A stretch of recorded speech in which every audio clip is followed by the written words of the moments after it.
Hey Tubes, what is going on? Got something pretty interesting here for you today. We're going to be working on the old '06 Ford Ranger again.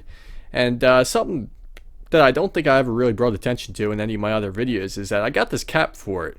And I've had it for probably about, I'd say 4 or 5 months now, all summer. And I'm really not a big fan of caps in general because I just don't think they look good. I've never really seen a truck with a cap on it that I actually thought looked good. But you really just can't deny the practicality of it. Anytime you got tools or equipment or anything you got to keep in the truck and it's got to stay dry, it's really inconvenient to have to either cover it up with a tarp or unpack it before you go through rain.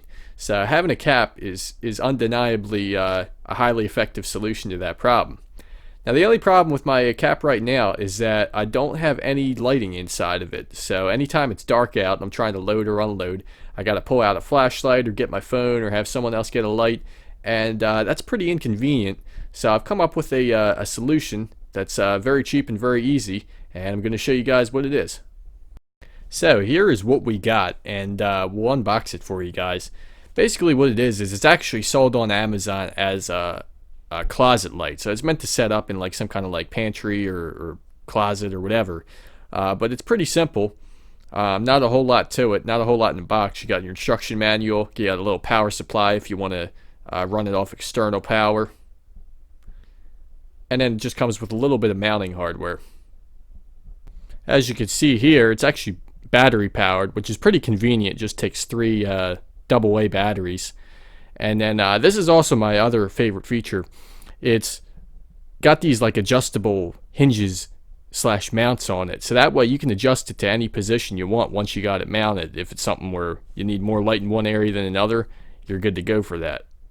It's also got a motion sensor on it, which is pretty cool. Probably not going to use it for my application here, but it would be good for like a closet or something. So to actually get this thing installed in the truck, I got to figure out where exactly I want to put it, and I pretty much figured immediately I wanted it to be centered in the back of the cap, so that way the light's not shining in your face. For the most part, anytime you're loading the truck, you're going to be looking into the cap.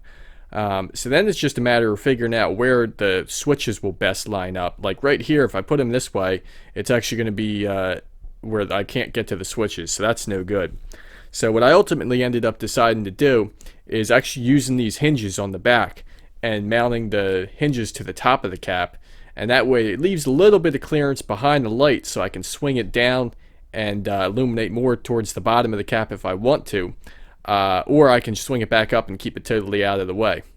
One option we have for mounting are screws, but we're not going to use those. Instead, we're going to use these 3M tape pads that are provided. And basically, they just slip into the little holes. They kind of have like a knob on them, similar to the shape of a screw head, and that engages with the locking tab there. And then there's just 3M tape on the back of it. So pretty much all we have to do is get them lined up there, and then once that's done, all we got to do is take the protective tape off the sticky part of the pad, and it's ready to rock and roll.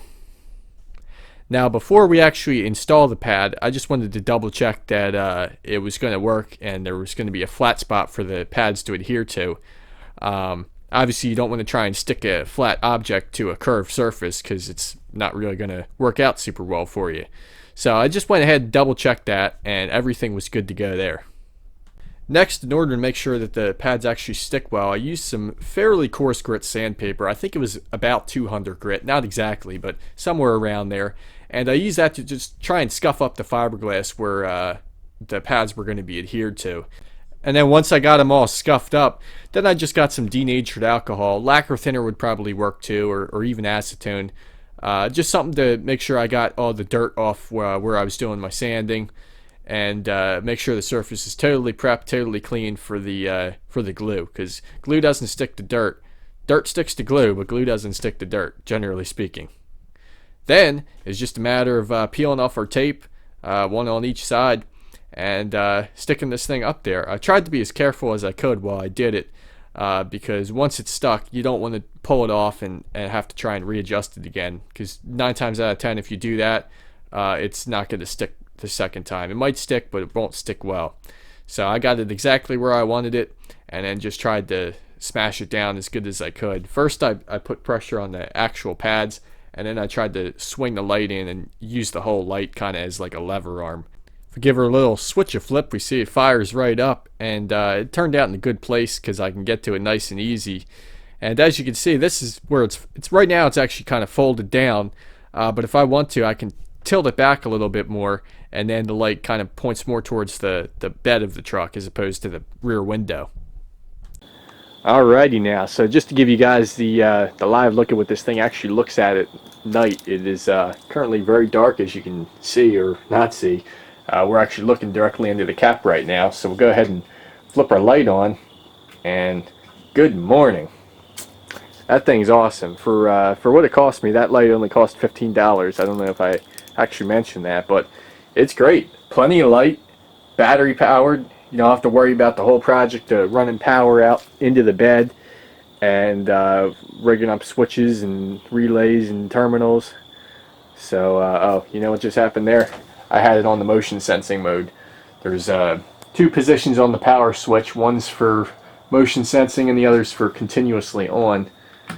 We'll flip it over there to the continuously on position, but it's more than enough light for what you're doing. If you're just trying to see your cargo, you can see I got a little welder here I borrowed from a buddy.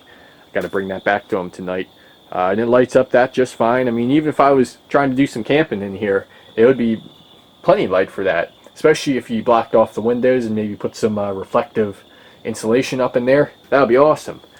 But anyway, I'd say this is a job well done, so make sure you guys check the description. We'll put some links in there to this light on Amazon.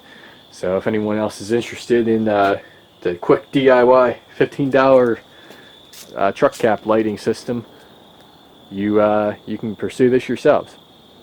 Alright guys, hope you enjoyed. We'll see you in the next one.